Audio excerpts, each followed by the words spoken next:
Well, welcome everybody to today's daily briefing. It's Thursday, March 26th. It is day 3 of Stay Home, Stay Safe in Michigan. We actually had a Zoom call with the entire SBAM staff this morning. Everybody is in their home and working remotely, like many of you are. I'm joined by Brian Calley, our president, and Brian is in his, turns out, usual place. How are you today, Brian? Yeah, doing well. Everybody in my household is they're stir crazy, but healthy. So thankful for that. And I'm pretty excited about today's about the message today, Rob, because it seems like since we started this, and it's been now maybe 10 days or so, we've been doing this in a row. But this is the first time I feel like we have some good news to report and to deliver. Yeah, I agree. And in fact, we have somebody who's got a pretty good firsthand seat to watch this whole thing play out. We've been reporting that imminently the Congress is going to do something. It is being called the CARE Act. So there's a new term for you to know, the CARE Act. Brian, would you introduce our guest? Yeah, so we have now live from his car, Fred Upton, Congressman Fred Upton. And you're going to hear me refer to him as Fred because he insists on it. Everybody knows him as Fred. He's exactly the same guy that he was long ago before he was elected to Congress. And as I turn it over to him for just some opening comments, I want to just point out that you don't get any more accessible than Fred Upton when it comes to needs and just access for information and what's going on and responsiveness. I had called Fred last week when we were concerned about how the reimbursement for Family Medical Leave Act worked, and then about a week later, the IRS came out with guidance in speeding up that Family Medical Leave Act to solve some cash flow problems. But what we're talking about now, what we're going to be talking about today, is something much, much bigger, and this is it's the entire stimulus package, just $2.2 trillion. But for small business owners, we're talking about the Paycheck Protection Program and loan forgiveness inside of that. So with that, I'm going to turn it over to Congressman Upton, who is on his way to Washington, D.C. right now to vote on this package. So Fred, please take it away. Well, thanks, Brian. It is always a pleasure to hear from you. I'm a big supporter of SBAM, always have been. Proud of. I was first elected. I was on the Small Business Committee. I know that these are at least half the jobs we have across America. And as I've been working at my kitchen desk, and anyone that wants to have a little peek at me, you can get on our website. It's real easy. It's Upton, UPTON, upton.house.gov, upton.house.gov. You can subscribe to it permanently, but I've been doing a column the last number of days from my kitchen table because that's where I've been working. I started there this morning at 5:30. I'm driving in Ohio, and there's a state trooper right here in the median, and he's not paying any attention to me, so that's a good thing. Anyway, at my kitchen table, and I've been manning 2 phone lines, my iPad. My wife has taken good care of me in terms of meals and everything else, and I've been doing probably 15-hour days the last week and a half, and it was only this morning that I decided that I should drive back, and I just talked to a couple of colleagues. Tim Walbrook's a couple hours ahead of me. Of course, his district is outskirts Ann Arbor, so he decided to drive a little bit earlier than I did going back. But the good news is that the Senate last night, about midnight, passed the CARES Act 96-0. And to the credit of our leadership, mine, we've been having conference calls, multiple conference calls every day. I'm the former chairman of the Energy and Commerce Committee. I'm now a senior member, obviously. We have term limits, so you can only do that so long.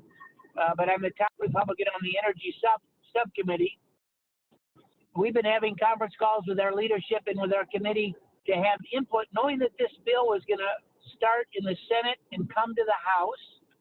So we've been weighing in so that we don't have to, as they say in ninth grade civics, go to conference, iron out the differences between the two bills, but really get a bill that we can all embrace, vote for, to streamline the process. That's what will happen with this bill. It was obviously bipartisan, 96-0, but there are a couple of really major provisions that I worked on, and I want to share with the listeners, and we'll open it up for questions. And Alec on my staff is listening as well, so if I can't answer something with my hands on the wheel, I know that he'll chip in and weigh in too. But a couple things. From the outset, and I'm in a group called the Problem Solvers Caucus. It's 50 members, bipartisan. We worked on principles that we wanted in the Senate bill, and we succeeded. And the biggest thing that was included is, in essence, forbearance by the regulators so that they will not, on their normal practice, come in, look at a lender's books, a credit union, a bank, and say, aha, you've got a business here that's closed, or revenue is pretty slow, maybe because of the governor's order or whatever, and therefore it is now, we're going to view this as a, quote, troubled asset. Because of TARP, and you'll remember what Congress did 15 years ago when we had this big economic crash. That'll be put into this nasty folder, and it penalizes both the bank as well as the recipient, the small business. And that line of credit will be kinked. It may never open again. And that's the last thing that we want to have happen as we ultimately emerge from this terrible, devastating issue that confronts the nation and, frankly, the world today. So we got the regulators to back off. In this legislation, we have forbearance. They're not going to do their normal thing. They're not going to be inspecting these books, and we're going to allow the commerce to move forward. The other giant thing that's in this bill, and I want to focus on this, and again, if you want to go to my website, you can actually pull the Small Business Committee instructions right from that. I'll tell you how to get there in a second. But in this bill, as you said, Brian, $2.2 trillion, there's $350 billion, that's B as in big, to expand the small business lending program called 7A. And we've expanded it to also include 501c3s and 4s. Correct me if I'm wrong on that, Alec. But also to expand it to the self-employed, which has not been done before. Now, we know from experience that the Small Business Administration is not going to be able, through its offices, regional offices, Detroit, Grand Rapids, et cetera, to be able to manage this brand new influx of money.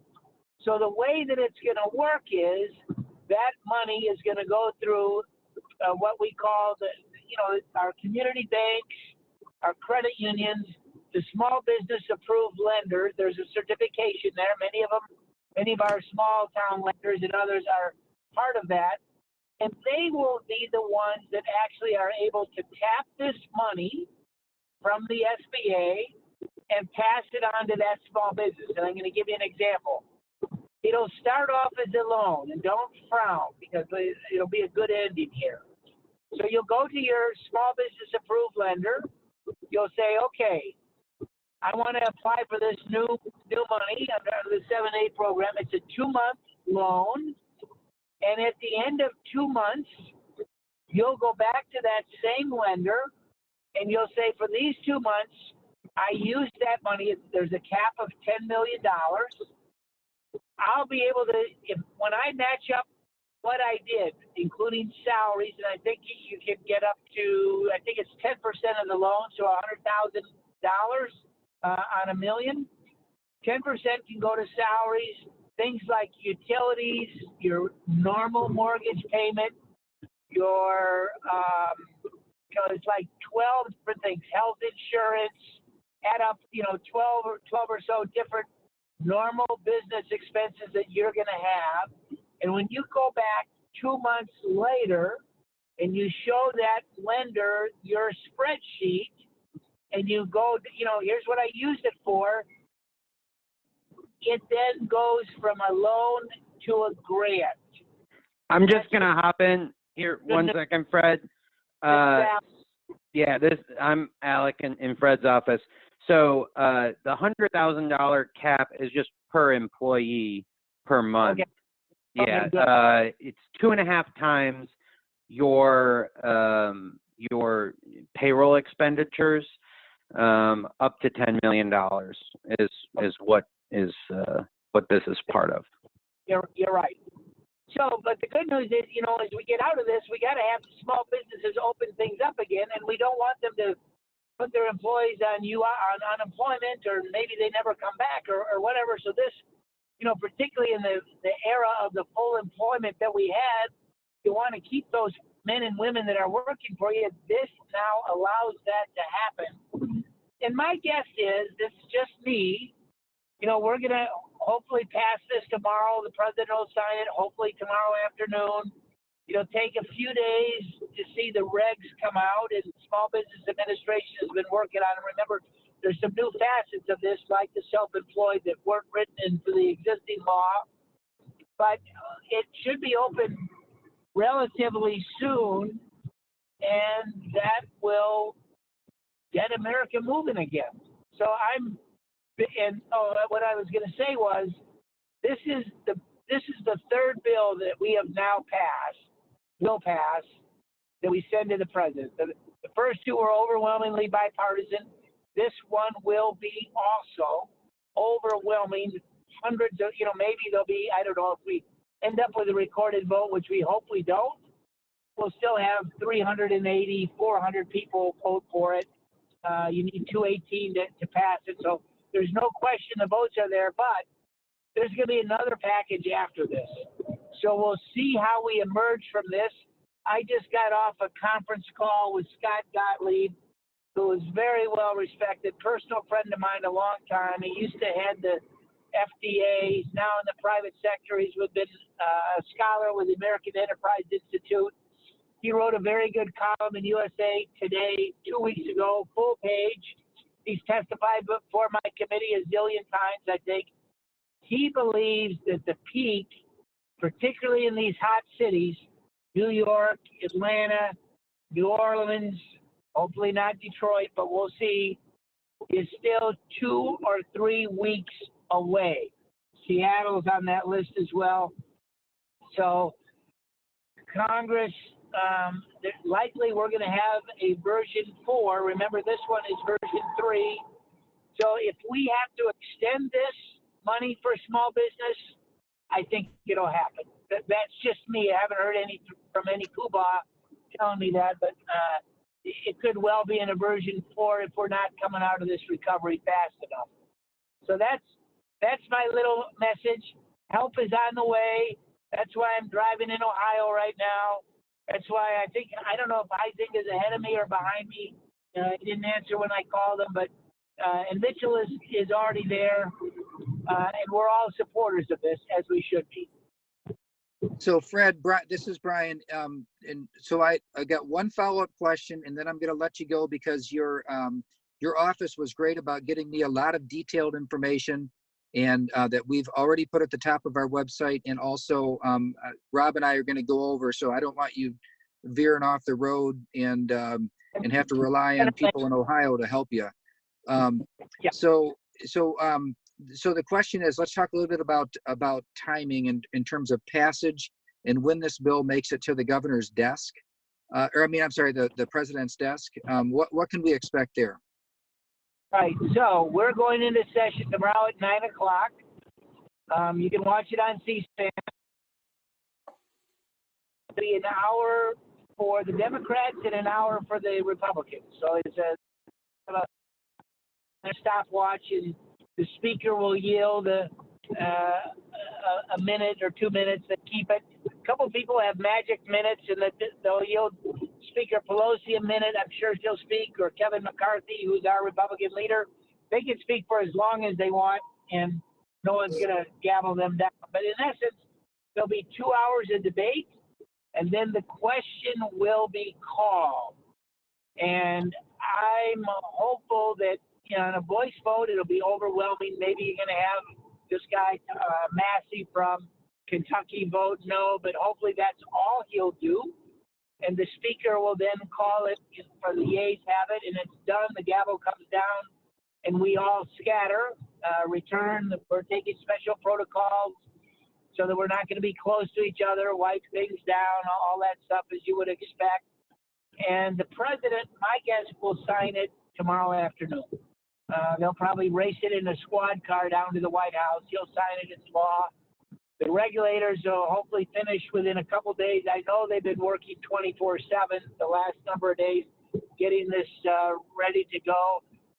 I know that when I talk to our lending folks, Ryan Painter from the Michigan Bankers, and you know him, and Dave McAdams from the credit unions here in Michigan, and some of my local peeps, they're excited about this. They know that it's coming. Again, you can pull off that small business web sheet off my website by going to my column from yesterday, and I think it's the 6th paragraph. It says, click on here, click on that, and it'll pull it up for you. But your member of Congress should be able to direct you to folks as well. We're doing a lot of individual inquiries, but the bottom line is go to your lender, especially a small business approved, because they've got to have that stamp of approval. They should have this information literally by no later than Monday or Tuesday next week is my guess. And again, if we need to do more money for it to make it work, I got to believe that it'll happen. Hey, Congressman, this is Rob Fowler. Let me just give you one little piece of math that may help you with that. $350 billion, 22 million companies, small businesses in the United States of America. That's about $20,000 per company. Well, hopefully not all of them are going to need it, right? That's right. But that just gives you a little bit of a measuring stick on this one. Yeah, no, I know. And hopefully, and we're going to make the point, the money ought to be prioritized to those that are really suffering in terms of, whether a governor has shut them down, a loss of employees, a real need versus the stores, businesses that are staying open. And, these are limited to employers under 500 employees. That's the standard that's there. So as an example, your McDonald's corporate-owned franchises are not going to be eligible for this. But chances are your small business person, man or woman, that owns 8 will be able to be covered. And hopefully they're not going to seek the max, but really what they need. And again, if we have to put more money into this based on the need, my bet is that you'll see it happen. That's just me, though. No leadership, no one on the outside has said, Upton, you're right or wrong, or here's another idea. But, I know, as I'm fielding calls, and, my phone number's listed in St. Joe. I lived there all my life. As I talk to people, I know they're hurting. I've talked to some small business. I do a little walk around my block, staying 6 feet apart from people. There's a small business employer down at the end of the next block. They're painting. One of the things that they do is they paint I'll call it a kiosk, but it's smaller than that, the charging cover for Tesla. He's a small business. Tesla is not. They want to keep the people working. They'll be eligible for this and will be among those that need that aid, frankly, to stay afloat and to still be hiring people and producing this stuff come August. Well, Congressman, we really appreciate you taking the time to jump on this this briefing today. We will let you go. So I understand you have a Block M on your license plate. So you are in trouble in Ohio. Years ago, I was in the Michigan marching band, and we were at Columbus. And even though there was a quote governor on the bus, couldn't go faster than 60, the Ohio State troopers still pulled us over and ticketed the driver for speeding going to Columbus. We learned long ago, don't argue with a law enforcement officer. All right. Well, thank you again. We appreciate it. We're going to go ahead and continue to sort of break down this this legislation. And Brian, I'm going to turn it back to you. There's some goodies in there. As you said earlier, it's good news. What else? Yeah, so let's go. First of all, thank you so much to Congressman Upton for coming on, especially when it turned out that he was going to need to drive down just in case a record roll call was required. He got right in his car and started driving, and still took the time to do that.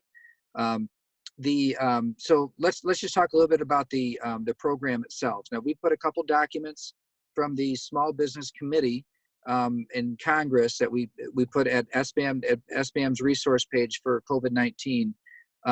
It's called Paycheck Protection Loans, and the Paycheck check protection loans are they're limited to 250% of your payroll expenses. So that's payroll, commissions, healthcare expenses, benefits, all of that. So you look at last year's numbers, in 2019's payroll, overall payroll costs divided by 12, that's your number for this year. So 2.5 times that monthly number from last year is the size of loan that you can apply for under this new program. As Fred said, you go straight to your local bank or credit union that is an SBA certified lender. That's most of them. At least I shouldn't say most credit unions. Some credit unions don't do business loans, but the ones who do probably have this certification, and most banks do as well. So that's the size that you can ask for. The proceeds of it can be used for all of those employee expenses. They can used to pay interest on mortgage obligations, rent, utilities, and any other debt obligations that were incurred before February 15th of this year. As Fred said, only 500 employees and below, so that's the federal definition of a small business, and sole proprietors and independent contractors. If you're in the gig economy, that they're changing rules so that you can be a part of this as well. In addition to more traditional type businesses. So here's a couple things that are extra special. This will not require collateral requirements. So there is no collateral on these loans, just the Paycheck check protection loans. No collateral, and get this, no personal guarantees. No collateral, no personal guarantees on these loans. They don't do this. Like this is something that is highly unusual, and but they're planning on a lot of these loans being forgiven anyway, and I think that's why they've gone that far. In terms of payments for parts that don't get forgiven, automatic deferrals of principal interest for 6 months on the loans, thinking about cash flow. If you've already applied for one of the other SBA loans, like the disaster assistance loan, you can still apply for this one. Here's the kicker though, you can't apply for the 2 loans for the exact same reason, but you can, let's say, because the terms of this one are better than the other one. So what you could do, the other one does not have prepayment penalties. So if you get approved for this new Paycheck check protection loan, that is really a tongue twister for me. I cannot get that right. You can go ahead and you can pay off the other loan that you received and take out this one instead. Or you can have both if you took them out for different purposes. Now let's talk about loan forgiveness, because that's what makes this more of a grant than a loan, at least for certain qualified expenses. And so for the forgiveness part, I just want to give it to you just directly how it's written out. businesses that maintain payroll continuity from February 15th, 2020 through June 30th, 2020, as defined by headcount, can get forgiveness of these loans. Now, how about those that have already laid people off? So that's naturally, that's a question. They're going to do a proration on the forgiveness. So it could be that whatever the situation in your business is, you're not going to have your head count the same as it was before. They've indicated here, even though the rules and regs aren't written yet, that there would be a proration for the forgiveness calculation if you still were in a position where you had to reduce your head count, reduce your payroll for employees. So I'm going to pause there because I know it went on there for a while, Rob, and see, maybe if you had some kind of, it could prompt a few questions, some things that maybe you're seeing coming through on the feed.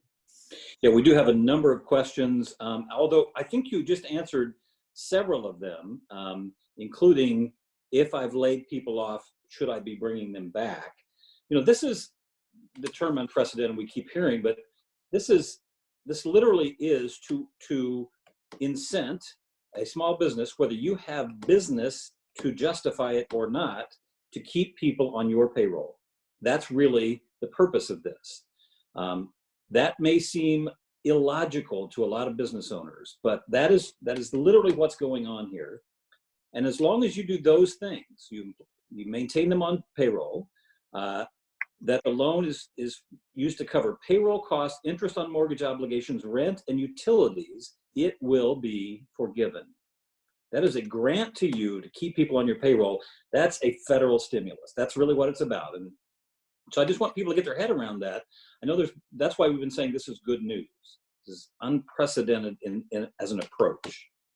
So the amount forgiven, though, so for those who have already made layoffs, the amount forgiven will be reduced proportionately by any reduction in employees retained compared to the previous year. So the benchmark is going to be what you did last year. And so some of you have had to shut down completely. Some of you have reduced, and some of you have been able to maintain so far full employment. And so there will be a proration, but you can get this loan and then use it to bring people back. And even if they're back on your payroll, but you don't have any work for them to do because you're closed, that's allowed by this too. Now, I want to go ahead and recognize though, so just so that every small business owner watching knows that we know that if you don't have the cash flow, you don't have the cash flow. So so many of you can't keep it on until these loans become available. You don't have any choice. You had to lay people off. But once this money comes in, you go in and apply for the loan, the money comes in, then you can bring people back on payroll, and those expenses, at least you can, hopefully by the time that the loans are actually being made, the federal regs and how the proration will work, you can calculate it out yourself. But just to make sure that it's worth it. But I think in the vast majority of cases that this is going to be something that it makes a lot of sense for people to do. So at the risk of confusing this, Brian, you've made reference to this now a couple of times. Just earlier this week, I guess, or last week, the SBA made available $8 billion through the traditional SBA vehicles. It's called the Economic Injury Disaster Loan. It's a brand new loan.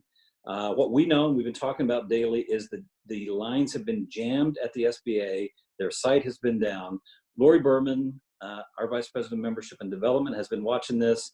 And actually, she has also some news. Lori, what do you know? Yes, thank you, Rob. I have to say these loans are looking better as if you need capital right now. If you have been trying to get on the SBA site for one of these disaster loans, it was down yesterday for maintenance. The good news for you is that the site is much improved. It's easier to navigate. It's much easier for a user to upload documents. The other good news is that they deferred payments to 11 months. Your first payment would not be due until the 12th month. Right now, the fixed rate is 3.75%. The maximum for a loan is $2 million. Maximum years is 30 years, and they are willing to work with each small business. So it's definitely a viable source. As Brian mentioned earlier, this one is a loan. You can apply for both the stimulus that we hope is coming and this one, but they have to be for differing reasons. But you must make sure it's focused around the COVID-19 crisis. That's the funding impetus for either these loans or the grants. You can find all that information on our website, on our COVID-19 page. There are several links for loans and other information. So Laura, you said earlier that about 50% of those who had applied had been denied. And the reason they had been denied was credit score. What's the update on that? I am glad that you brought that up. So they have re-evaluated that and decided that the credit score will be removed from that application process in terms of where it was at before. If you have applied for a loan yesterday, in the last 4 days, over the weekend, and were denied, you should apply again because they have changed those restrictions. Anyone that was denied in the last few days should get a call from their regional SBDC coordinator. If you don't, there's a 1-800 number at the SBA, and they can help you with that. So if you've been denied, reapply again. You can apply up to 3 times, but that credit change is really a great change for small businesses. The rate, the length of time, the deferment of payments, that's definitely something you should consider as you look at your cash flow. That's it. And as Brian just mentioned, you can apply for that loan because it's going to come quicker than the forgivable loan. So stacking those two might be a decent strategy, and make sure they're for different purposes. We are just about out of time, sticking to our 30-minute time frame. We've got a number of questions. I think we answered several of them as we've gone along, Brian, as you talked about the rules. But I just want to remind people that every day we're taking questions. Every day we're working hard. Literally, the staff are answering questions one at a time, and then collating those into FAQs and other things. Hopefully, you'll see our website is a resource, and you can ask those questions at sbam@sbam.org. We'll do our very best to get back to you. So far, we've answered every one of those questions that has been asked, and we try very hard not to send you off to somebody else's link, but to bring it back to us and always answer it on our site. Tomorrow, we're hoping to have a little more clarity around what's happening in Washington. I would remind you that what we just talked about is not yet the law, although it's about as close to becoming the law as you can see. But when it does, we'll totally look into all the pieces. We already know there's some other goodies in there we didn't talk about. There's another $10 billion for that economic injury disaster loan. So that would make $18 billion. There's some additional resources in there for some other things. We'll try to break it all down for you tomorrow. Brian, any last words as we sign off? Yeah, I just want to tell people that while we're gonna turn a lot of our time and attention to the rules that are being drafted over the coming days for this new loan package, because we know it's going to be relevant for so many people, almost everybody in Michigan. This is going to be relevant for. So we're going to focus on that, but we have not stopped working on the clarity issues around the closure orders from state government. So I am working on because we're not going to get a lot of clarity from them. They're just, they're doing a few FAQs here and there, but not much. So I am working on now a decision tree for our members or for all small businesses, and how to walk through this process of deciding whether or not you're covered or not covered, or what you need to do to protect yourself if you stay open. So I hope to have by this time tomorrow, hope to have something for you. Excellent, Brian. Thank you. Everybody on this staff is still working for you, our members, and we're going to be working to answer those questions as we go. So join us again tomorrow at 3 o'clock. In the meantime, remember, wash your hands. And don't touch your face. Good luck, everybody.